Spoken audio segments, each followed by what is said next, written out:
Assalamualaikum warahmatullahi wabarakatuh. Hamdan wa syukurillah wassalatu wassalamu ala rasulillah ma ba'du. Ya, saya hormati sahabat-sahabat semuanya yang semoga dengan lindungan Allah Subhanahu wa taala. Alhamdulillah, pada kesempatan yang berbahagia ini kita akan kembali mengkaji kitab Fathul Qorib. Kali ini kita akan bahas tentang bagaimana cara kita memandikan mayit, bagaimana cara kita mengkafani mayit, bagaimana penjelasannya. Sebelumnya kita akan membacakan sholawat Nabi dulu. Allahumma salli wa sallim wa barik ala Sayyidina Muhammad wa ala ali Sayyidina Muhammad.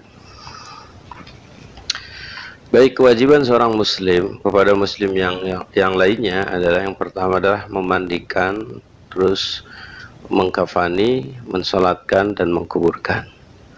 Yang pertama adalah memandikan. Jadi ketika mayit meninggal, yang harus dilakukan yaitu, atau bagi orang muslim, yang pertama adalah memejamkan mata, menutup seluruh tubuhnya kecuali mayit yang ihram, yaitu muka dan wajahnya, kepala dan wajahnya itu tidak ditutup. Kemudian cepat pengurusan jenazah, kecuali ada keluarga yang mau menunggu atau yang ditunggu. 4, memakamkan di tempat dia tinggal atau di tempat dia hidup di situ, kecuali ada keluarga yang minta dibawa ke kampung halamannya. Kemudian menyegerakan melunasi hutang apabila ada berhutang, yang mana nanti akan penghalang bagi dirinya di akhirat nanti. Kemudian hal-hal yang dilarang adalah, yang pertama meratapi mayit, kemudian memukul-mukul wajah, pipi, merobek baju, mengurai-ngurai rambutnya, menjambak-jambaknya, lampiasan kekesalan, ketidakridhoan, ketidakikhlasan. Kalau hal yang wajar saja, misalkan menangis, itu tidak masalah, artinya diperbolehkan. Menangis terseduh-seduh itu boleh, tapi tidak boleh memukul-mukul, mencakar-cakar, itu yang dilarang. Kemudian hal yang dilakukan oleh yang memandikan mayit, yang pertama adalah tempat, kemudian air, ada ember, ada gayung, kemudian sarung tangan, handuk, kain basah, sabun, termasuk godong bidara atau daun bidara, sisir. Sebenarnya yang hak memandikan itu adalah keluarga, orang tua, ya, suaminya atau istrinya, ya, kemudian kerabat atau saudaranya. Jadi yang memandikan, ya, dari pengurus itu sebenarnya mengarahkan saja kepada keluarganya, silahkan yang memandikan. Apabila tidak ada, maka tim dari BPJP atau tim dari pengurusan itu yang memandikan.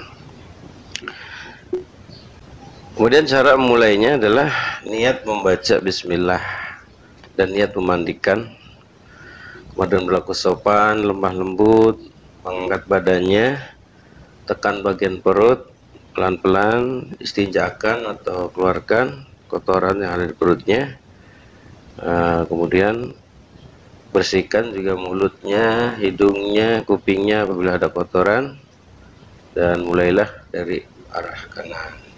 Dan prosesi mandikan itu kita terus sambil berdoa, sambil berselawat, sambil berzikir, jangan sampai mulut kita itu berkata kotor.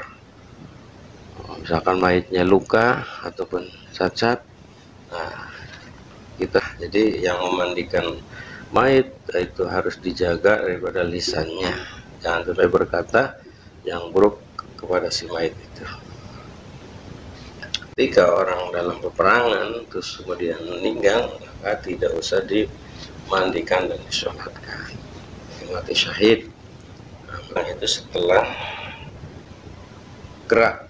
Artinya ketika dia dibunuh terus masih hidup dalam beberapa hari ataupun beberapa jam, maka itu tidak termasuk ghairu syahid, ya, bukan syahid. Tetap dimandikan, disolatkan seperti biasa.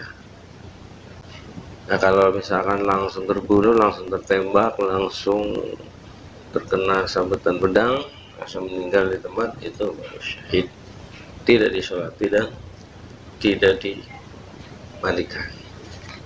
Dihukumnya seperti hukum biasa, memandikan dan mensolatkan.